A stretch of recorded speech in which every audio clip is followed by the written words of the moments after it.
Etsy print on demand versus Etsy digital versus Etsy dropshipping. Which is the best to do for a complete and utter beginner? Today we're going to be ranking them based upon how busy they are, what the percentage margins, what is the net profit we can make, how many problems each one of them has, and are they beginner friendly? We're also going to give a score at the end. So more points is better. So a 1 score is bad, a 3 score is really, really good. I've been selling on Etsy for the past 3 years. I've done every single one of these things here and I've made millions of dollars doing so. I'm going to be completely fair and tell you exactly which one is best and for what reasons. Because there's problems with every single one, but there's also a lot of positives of different niches. So let's get straight into it and first talk about how busy the niches are. So with print on demand, obviously print on demand, you're choosing a niche, an aesthetic, such as tennis, and you're creating designs to put onto t-shirts, onto mugs, onto posters. Okay, so this is very similar to dropshipping, but dropshipping, you are using someone else's design, someone else's product. Whereas with print on demand, you are having an impact in the designing process. With digital, you are essentially making digital products such as courses, such as spreadsheets, and then you're selling them for 5, 10, £1 on Etsy as well. So these can be about anything. So in terms of busyness, digital products is by far the busiest. What I mean by busiest is the pure amount of sellers to buyers ratio. Digital is incredibly busy because anyone can do it. You don't have to design anything. No one knows about this and you don't have to design anything. So essentially, digital is the easiest because you can make any kind of random product. You can just buy a product from a different digital supplier and you can list it on Etsy for £1. And this creates a big problem. There's also no cost of goods associated with digital products. So this is incredibly busy. So I'm going to give this a score of 1. Print on demand is also very busy because a lot of people talk about print on demand and that leads to a lot of essentially sellers. So the seller to buyer ratio again it's not very good within print on demand. It's not as terrible as digital products because digital products right now in 2024 are terrible. So we're going to give this a 1.5. So dropshipping is not very busy. And this is a big pro of doing dropshipping on the Etsy platform. You essentially have access to an unlimited amount of products. You don't have to design anything.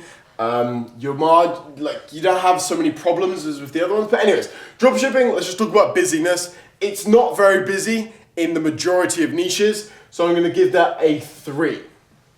In terms of margins, okay, so this is an interesting one because you think digital and then you think there's no cost of goods. It doesn't cost me anything to actually deliver that digital good to someone. So my margins should be 100%. But really, a lot of the time, because a lot of sellers are using a lot of advertising, there's a lot of price gouging where people are just essentially racing to the bottom.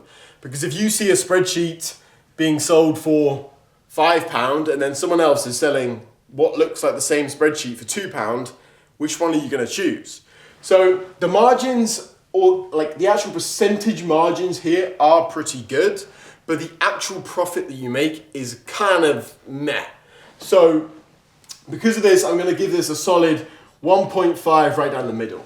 Although the percentage margins are good, the actual profit you make is very hard to come by because you have to sell so many digital products to actually make any good money. So print on demand, the margins are actually pretty good. So really with our stores, we've seen anywhere from like 20 to 30%, which is pretty decent. So that means if you're selling a mug for $100, if it's 25%, if it's 25%, you're taking home $25. So again, I think this is pretty good. I'm going to give this a 2.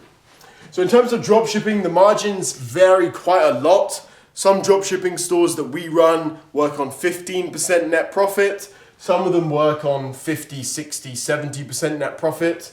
So for this, I'm going to give this a 2.5. Obviously, some niches, I would give it a 3. Some niches aren't I'm gonna give it like a 2. So problems. So this is an interesting one. In terms of digital, there isn't really any problems. Yeah, there's not really anything because you're selling often incredibly cheap items. So most of the time you're not gonna get any complaints. And if you do, you haven't shipped the item to someone, so it doesn't really matter if you give them a refund. So for this one, I'm gonna give it a 3. This really doesn't have many problems.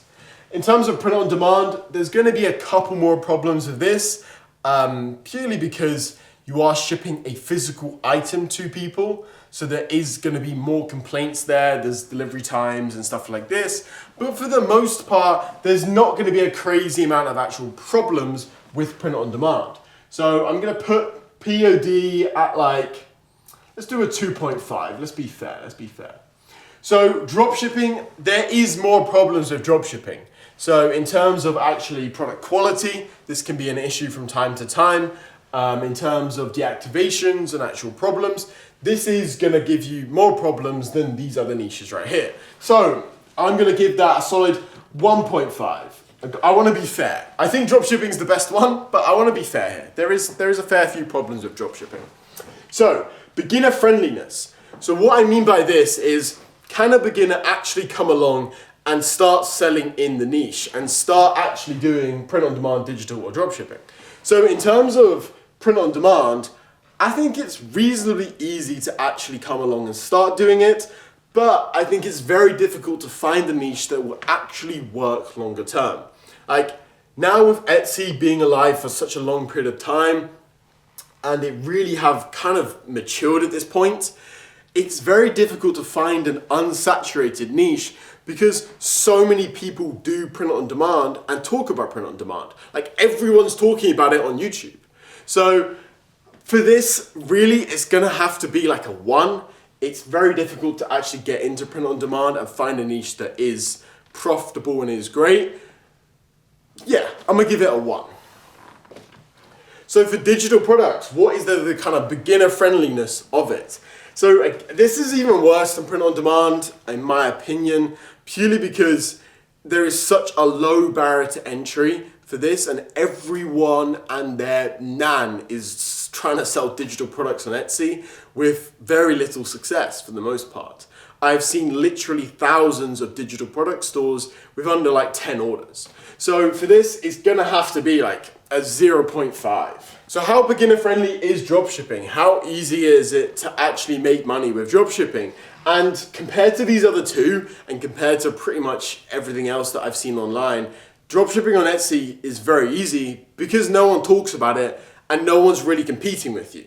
So for the actual score, there are some problems with dropshipping and you do actually have to put in work. I don't want to just say blanket, it's the easiest thing ever, but in context, it is the easiest thing ever, so I'm gonna give it a 3. So I've just tallied up all of the scores and dropshipping is by far the winner, which I do agree with. It's a lot easier to actually get started in and actually make money in than these other niches. Like, it's a lot easier to just actually make money. And at the end of the day, if you're selling on Etsy, the point is to just make money. If you want to find out how I do Etsy dropshipping with a completely free guide, then click this link right here or click the top link in the description below. I'll see you over there.